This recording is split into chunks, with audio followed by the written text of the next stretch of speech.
क्या liver fibrosis reverse हो सकता है? और अगर आपका लिवर फाइब्रोसिस में पहुंच चुका है तो एक ट्रांसप्लांट ही ऑप्शन रह गया है जो आपकी लाइफ को बचा सकता है।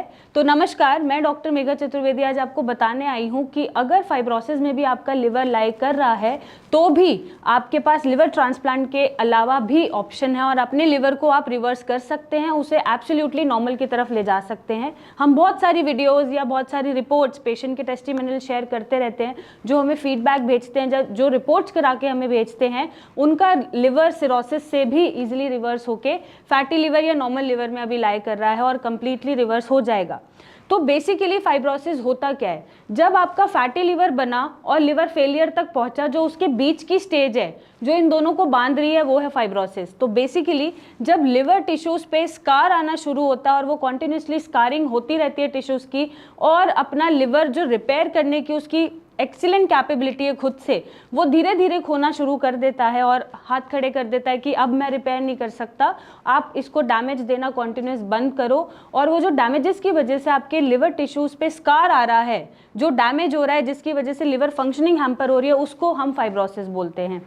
अब फाइब्रोसिस में क्या क्या सिम्टम्स आपको मिल सकते हैं? जैसे पानी भरना भी मिल जाता है पेशेंट में, स्वेलिंग मिल जाती है पैरों में, मुंह पे, आंखों के पास। हो सकता है कि अब्रप्टली आपका पानी भरने की वजह से वेट गेन हो रहा हो, और अगर पानी नहीं भर रहा है तो ड्रास्टिक वेट लॉस भी मिल सकता है, इचिंग मिल सकती है, स्किन ड्राई मिल सकती है, जॉन्डिस मिल सकता है, आपके लिवर के जो लेवल्स हैं SGOT SGPT वो बढ़े हुए मिल सकते हैं, और एक टायर्डनेस, फटीगनेस पेशेंट में मिलती है और पेशेंट आपको लगेगा कि वो मरीज है। तो जब ये सिम्टम्स आपको मिल रहे हैं देखने को, तो आप इन्हें इग्नोर ना करें, आप अपना LFT या फाइब्रो स्कैन जरूर कराएं, ये देखने के लिए कि लिवर में आपका कितना फैटी इन्फिल्ट्रेशन हो रहा है और कितना लिवर आपका वर्क कर रहा है या किस KPA वैल्यू पे वो लाई कर रहा है।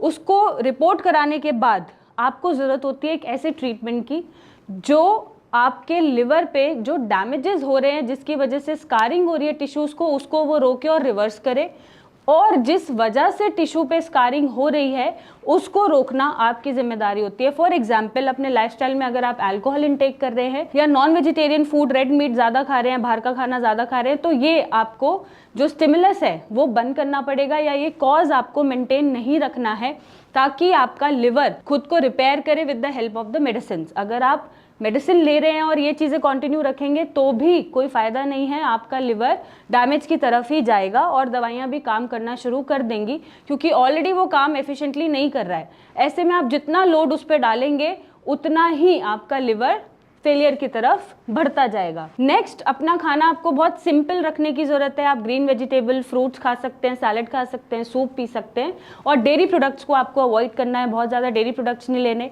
बहुत ज़्यादा स्पाइसेस नहीं लेनी, और कुछ amount of physical activity, for example walk ही सही, आपको रखनी है। चाहे आप आधा घंटा, पौना घंटा वॉक करें या योगा करें, प्राणायाम करें, बट इन सारी चीज़ों को करेक्ट करके और सही ट्रीटमेंट के साथ आप अपने फाइब्रोसिस को रिवर्स कर सकते हैं और लिवर ट्रांसप्लांट की नौबत ना आए उससे बच सकते हैं। और अगर आ रही है तो नीचे दिए गए नंबर पे मेरी टीम से बात करें, मुझसे मिलने आएँ और अपने लिवर को ट्रांसप्लांट होने से बचाएं।